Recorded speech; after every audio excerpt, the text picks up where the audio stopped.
நீலவேணி சைக்கிளில் ஸ்கூலுக்கு போகிறான் சரியா. அவள் போகிற ஸ்பீடு என்னது km/h. இன்னொன்று டைம். 2 விஷயம் இருக்குது இல்லையா. 12 km/h அவள் கிளம்புறா ஸ்பீடில் போகிறா அப்படின்னா 20 நிமிஷத்தில் போய் ஸ்கூலில் ரீச் ஆகிடுறான். அப்போது 15 நிமிஷத்தில் போய் ரீச் ஆகும்போது எவ்வளோ கிலோமீட்டர் ஸ்பீடில் போவான்னு கேட்குறாங்க. ஈக்குவல் டு போட்டுங்க, கோடு போட்டுங்க.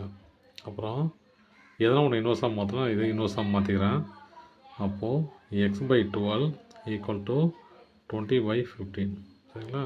இந்த 12 அங்கே போச்சுன்னா x ஈக்குவல் டு 20 × 12 / 15 5 5 3s இது 4 3s 1 5s 4 4s.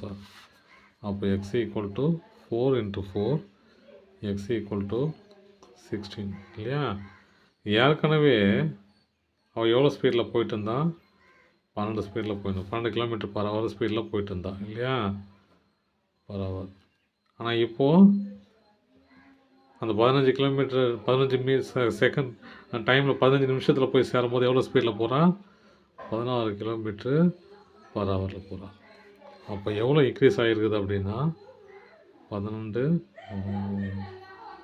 12 எவ்வளோ வரும் 4 km/h.